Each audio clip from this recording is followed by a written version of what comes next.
ओम शांति। 31 जनवरी 2026 के ईश्वरीय महावाक्य। पहले एक नजर मुरली के मुख्य पॉइंट्स पर। बाबा ने कहा, तुम आत्माएं पहले सर्वशक्तिमान थी, अब फिर सर्वशक्तिमान बाप से अपना बुद्धि योग लगाओ तो उनकी शक्ति तुम आत्माओं के अंदर आ जाएगी। एक बाप की याद के सिवाय बैटरी चार्ज नहीं हो सकती, याद से ही ताकत आएगी। बाप ने कहा, मैं ऑल माइटी हूँ, मेरे द्वारा ही तुम्हें ऑल माइटी राज्य मिलता है। नरकवासियों की मत है रावण मत, जिससे तुम गिरते आए हो। एक बाप की श्रीमत ही श्रेष्ठ ते श्रेष्ठ है, जो तुम्हें ऊंच चढ़ाती है, अर्थात मनुष्य से देवता बना देती है।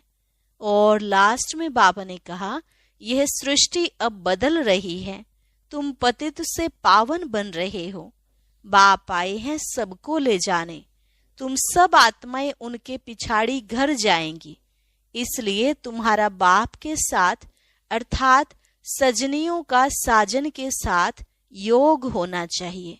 और अब सुनते हैं महावाक्यों को विस्तार से। मुरली का सार। मीठे बच्चे, तुम यहाँ आए हो सर्वशक्तिमान बाप से शक्ति लेने, अर्थात दीपक में ज्ञान का घृत डालने। प्रश्न, शिव की बारात का गायन क्यों है? उत्तर, क्योंकि शिव बाबा जब वापस जाते हैं तो सभी आत्माओं का झुंड उनके पीछे पीछे भाग कर जाता है। मूल वतन में भी आत्माओं का मनारा छत्ता लग जाता है। तुम पवित्र बनने वाले बच्चे बाप के साथ साथ जाते हो, साथ के कारण ही बारात का गायन है। ओम शांति। बच्चों को पहले पहले एक ही पॉइंट समझने की है कि हम सब भाई भाई हैं और वह सबका बाप है। उनको सर्वशक्तिमान कहा जाता है। तुम्हारे में सर्वशक्तियां थी, तुम विश्व पर राज्य करते थे। भारत में ही इन देवी देवताओं का राज्य था, गोया तुम बच्चों का राज्य था। तुम पवित्र देवी देवताएं थे। तुम्हारा कुल व डायनेस्टी है, वह सब निर्विकारी थे। कौन निर्विकारी थे? आत्माएं। अब फिर तुम निर्विकारी बन रहे हो, जैसे कि सर्वशक्तिमान बाप को याद कर उनसे शक्ति ले रहे हो। बाप ने समझाया है, आत्मा ही 84 का पार्ट बजाती है। उनमें जो सतो प्रधान ताकत थी, वह फिर दिन प्रतिदिन कम होती जाती है। सतो प्रधान से तमो प्रधान बनना है। जैसे बैटरी की ताकत कम होती जाती है तो मोटर खड़ी हो जाती है, बैटरी डिस्चार्ज हो जाती है। आत्मा की बैटरी फुल डिस्चार्ज नहीं होती, कुछ न कुछ ताकत रहती है।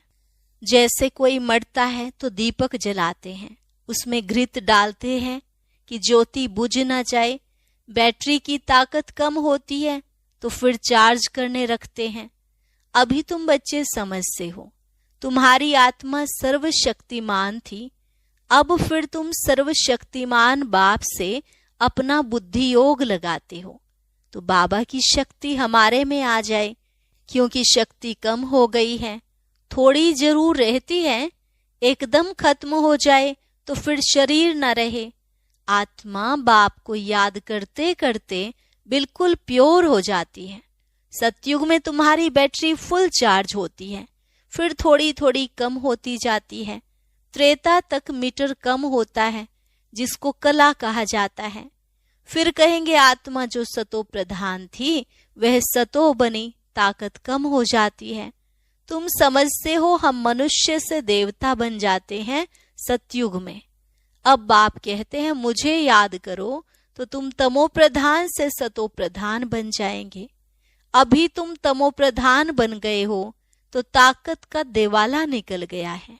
फिर बाप को याद करने से पूरी ताकत आएगी, क्योंकि तुम जानते हो देह सहित देह के जो भी संबंध हैं वह सब खत्म हो जाने हैं। फिर तुमको बेहद का राज्य मिलता है। बाप भी बेहद का है तो वर्षा भी बेहद का देते हैं। अभी तुम पतित हो, तुम्हारी ताकत बिल्कुल कम होती गई है। हे बच्चों, अब तुम मुझे याद करो, मैं ऑल माइटी हूँ, मेरे द्वारा ऑलमाइटी राज्य मिलता है। सतयुग में देवी देवता सारे विश्व के मालिक थे, पवित्र थे, दैवी गुणवान थे।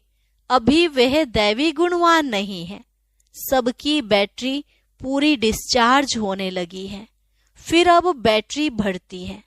सिवाय परम पिता परमात्मा के साथ योग लगाने के बैटरी चार्ज नहीं हो सकती। वह बाप ही एवर प्योर है। यहाँ सब है इम्प्योर। जब प्योर रहते हैं तो बैटरी चार्ज रहती है। तो अब बाप समझाते हैं, एक को ही याद करना है। ऊंचते ऊंच है भगवान, बाकी सब है रचना। रचना से रचना को कभी वर्षा नहीं मिलता है। क्रिएटर तो एक ही है, वह है बेहद का बाप। बाकी तो सब हैं हद के। बेहद के बाप को याद करने से बेहद की बादशाही मिलती है। तो बच्चों को दिल अंदर समझना चाहिए, हमारे लिए बाबा नई दुनिया स्वर्ग की स्थापना कर रहे हैं। ड्रामा प्लान अनुसार स्वर्ग की स्थापना हो रही है। तुम जानते हो सतयुग आने वाला है। सतयुग में होता ही है सदा सुख। वह कैसे मिलता है? बाप बैठ समझाते हैं, माँ में कम याद करो। मैं एवर प्योर हूँ। मैं कभी मनुष्य तन नहीं लेता हूँ, न दैवी तन न मनुष्य तन लेता हूँ। अर्थात मैं जन्म मरण में नहीं आता हूँ। सिर्फ तुम बच्चों को स्वर्ग की बादशाही देने लिए जब यह 60 वर्ष की वानप्रस्थ अवस्था में होता है, तब इनके तन में आता हूँ। यही पूरा सतो प्रधान से तमो प्रधान बना है। नंबर 1 ऊंच ते ऊंच भगवान, फिर है सूक्ष्म वतनवासी ब्रह्मा विष्णु शंकर, जिसका साक्षात्कार होता है। सूक्ष्म वतन बीच का है ना, जहां शरीर नहीं हो सकते। सूक्ष्म शरीर सिर्फ दिव्य दृष्टि से देखा जाता है। मनुष्य सृष्टि तो यहाँ है, बाकी वह तो सिर्फ साक्षात्कार के लिए फरिश्ते हैं। तुम बच्चे भी अंत में जब बिल्कुल पवित्र हो जाते हो तो तुम्हारा भी साक्षात्कार होता है। ऐसे फरिश्ते बन फिर सतयुग में यहाँ ही आकर स्वर्ग के मालिक बनेंगे। यह ब्रह्मा कोई विष्णु को याद नहीं करते हैं, यह भी शिव बाबा को याद करते हैं और यह विष्णु बनते हैं। तो यह समझना चाहिए ना, इन्होंने राज्य कैसे पाया? लड़ाई आदि तो कुछ भी होती नहीं। देवताएं हिंसा कैसे करेंगे? अभी तुम बच्चे बाप को याद करके राजाई लेते हो, कोई माने ना माने। गीता में भी है, हे बच्चों देह सहित देह के सब धर्म छोड़ माँ में कम याद करो। उनको तो देह है नहीं जो ममत्व रखें। कहते हैं मैं थोड़े समय के लिए इनके शरीर का लोन लेता हूं, नहीं तो मैं नॉलेज कैसे दूं? मैं बीज रूप हूं ना। इस सारे झाड़ की नॉलेज मेरे पास है और किसको पता नहीं सृष्टि की आयु कितनी है, कैसे इनकी स्थापना पालना विनाश होता है। मनुष्यों को तो पता होना चाहिए। मनुष्य ही पढ़ते हैं, जानवर तो नहीं पढ़ेंगे ना। वह पढ़ते हैं हद की पढ़ाई। बाप तुमको बेहद की पढ़ाई पढ़ाते हैं, जिससे तुमको बेहद का मालिक बनाते हैं। तो यह समझाना चाहिए कि भगवान किसी मनुष्य को अथवा देहधारी को नहीं कहा जाता। ब्रह्मा विष्णु शंकर को भी सूक्ष्म देह है ना, इन्हों का नाम ही अलग है। इनको भगवान नहीं कहा जाता। यह शरीर तो इस दादा की आत्मा का तख्त था, अकाल तख्त है ना। अभी यह अकाल मूर्त बाप का तख्त है। अमृतसर में भी एक अकाल तख्त है। बड़े बड़े जो होते हैं वह अकाल तख्त पर जाकर बैठते हैं। अभी बाप समझाते हैं यह सब अकाल आत्माओं के तख्त हैं। आत्मा अकाल है जिसको काल खा न सके। बाकी तख्त तो बदलते रहते हैं। अकाल मूर्त आत्मा इस तख्त पर बैठती है। पहले छोटा तख्त होता है, फिर बड़ा हो जाता है। आत्मा एक शरीर छोड़ दूसरा लेती है। आत्मा अकाल है, बाकी उनमें अच्छे व बुरे संस्कार होते हैं, तब तो कहा जाता है ना, कर्मों का यह फल है। आत्मा कभी विनाश नहीं होती है, आत्मा का बाप है एक। यह तो समझना चाहिए ना। यह बाबा कोई शास्त्रों की बात सुनाते हैं क्या? शास्त्र आदि पढ़ने से वापिस तो कोई जा नहीं सकते, पिछाड़ी में सब जाएंगे। जैसे टिड्डियों का अथवा मधुमक्खी का झुंड जाता है ना, मधुमक्खियों की भी क्वीन होती है, उनके पिछाड़ी सब जाते हैं। बाप भी जाएंगे तो उनके पिछाड़ी सब आत्माएं जाएंगी। वहां मूल वतन में जैसे सब आत्माओं का मनारा छत्ता है, यहाँ फिर है मनुष्यों का झुंड। तो यह झुंड भी एक दिन भागना है। बाप आकर सब आत्माओं को ले जाते हैं। शिव की बारात कहा जाता है।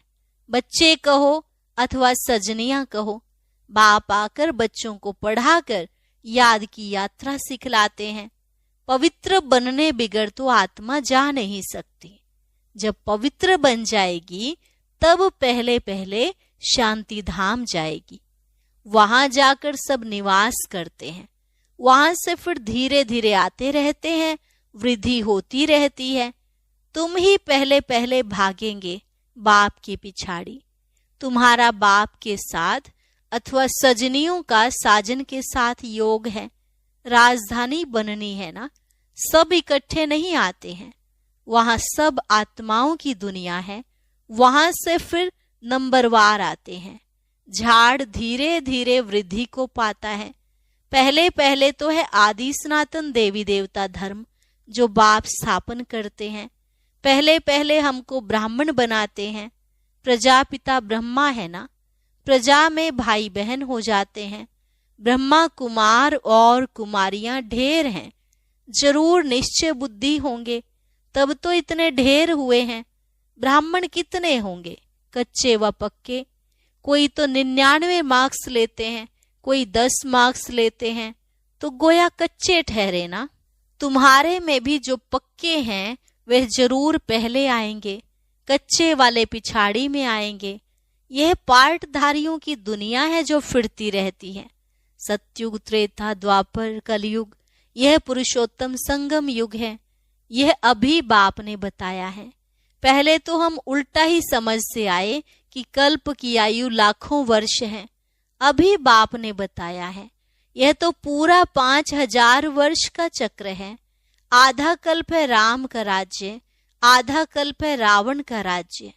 लाखों वर्ष का कल्प होता तो आधा आधा भी हो न सके। दुख और सुख की यह दुनिया बनी हुई है। यह बेहद की नॉलेज बेहद के बाप से मिलती है। शिव बाबा के शरीर का कोई नाम नहीं है। यह शरीर तो इस दादा का है। बाबा कहाँ है? बाबा ने थोड़े समय के लिए लोन लिया है। बाबा कहते हैं हमको मुख तो चाहिए ना। यहाँ भी गौमुख बनाया हुआ है। पहाड़ी से पानी तो जहां तहां आता है, यहाँ फिर गऊ का मुख बना दिया है, उससे पानी आता है। उनको गंगा जल समझ लेते हैं। अब गंगा फिर कहाँ से आई? झूठी काया, झूठी माया, झूठा सब संसार। भारत जब स्वर्ग था तो सचखंड कहा जाता है। फिर भारत ही पुराना बनता तो झूठ खंड कहा जाता है। इस झूठ खंड में जब सभी पतित बन जाते हैं तब बुलाते हैं। बाबा हमको पावन बनाए, इस पुरानी दुनिया से ले चलो। बाप कहते हैं मेरे सब बच्चे काम चिता पर चढ़ काले बन गए हैं। बाप बच्चों को बैठ कहते हैं तुम तो स्वर्ग के मालिक थे ना, स्मृति आई है ना। बच्चों को समझाते हैं, सारी दुनिया को नहीं समझाते, तुमको ही समझाते हैं तो मालूम पड़े कि हमारा बाप कौन है। इस दुनिया को कहा जाता है फॉरेस्ट ऑफ थॉर्न्स, अर्थात कांटों का जंगल। सबसे बड़ा काम का कांटा लगाते हैं। भले यहाँ भगत भी बहुत हैं, वेजिटेरियन हैं, परंतु ऐसे नहीं कि विकार में नहीं जाते हैं। ऐसे तो बहुत बाल ब्रह्मचारी भी रहते हैं, छोटेपन से ही कब छीछी खाना आदि नहीं खाते हैं। सन्यासी भी कहते हैं निर्विकारी बनो। वह हद का सन्यास मनुष्य कराते हैं दूसरे जन्म में फिर गृहस्थी पास जन्म ले, फिर घर बार छोड़ चले जाते हैं। सतयुग में यह श्री कृष्ण आदि देवताएं कभी घर बार छोड़ते हैं क्या? नहीं। तो उन्हों का है हद का सन्यास, अभी तुम्हारा है बेहद का सन्यास। सारी दुनिया का, संबंधियों आदि का बुद्धि से सन्यास करते हो।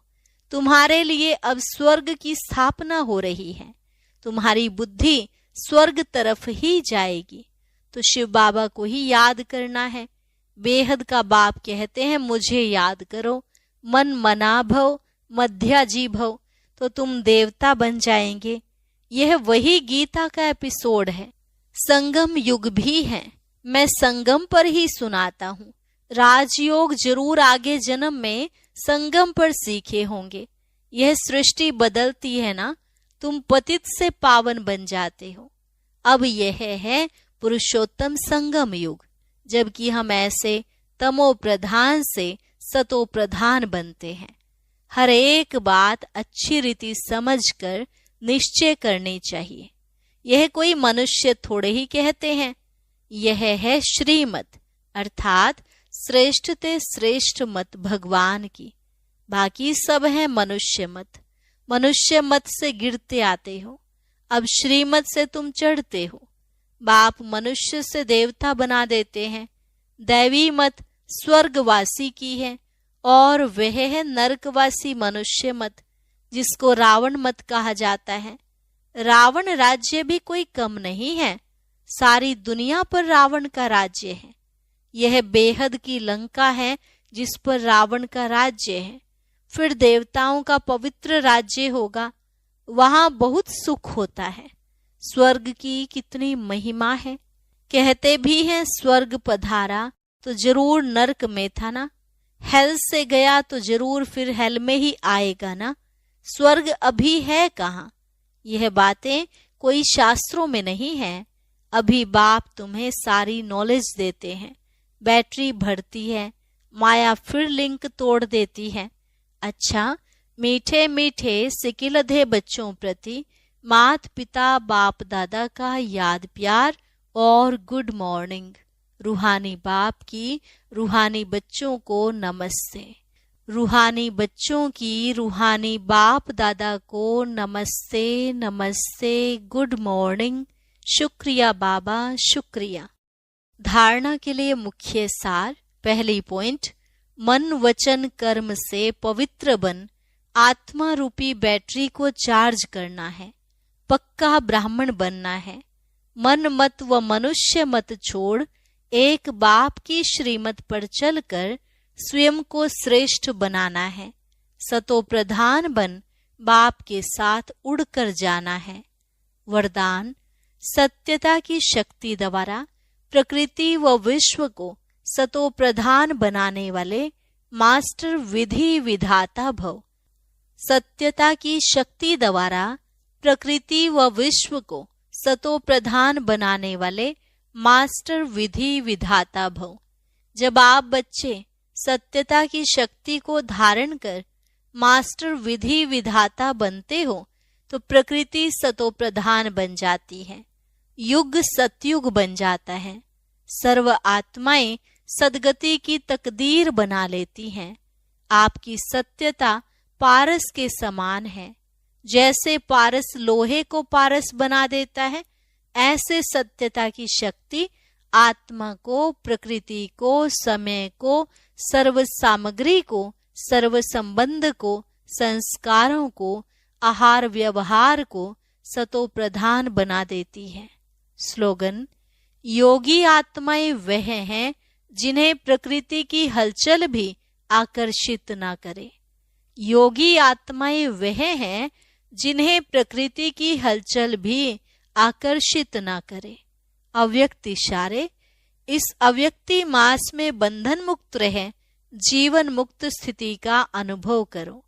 स्वदर्शन चक्रधारी, सोछत्रधारी बनो तो देह की स्मृति के अनेक व्यर्थ संकल्पों के चक्र से, लौकिक और अलौकिक संबंधों के चक्र से, अपने अनेक जन्मों के स्वभाव और संस्कारों के चक्र से और प्रकृति के अनेक प्रकार की आकर्षण के चक्र से जब मुक्त हो जाएंगे तब अन्य आत्माओं को भी बाप से प्राप्त हुई शक्तियों द्वारा अनेक चक्रों से सहज ही छुड़ाकर जीवन मुक्त बना सकेंगे।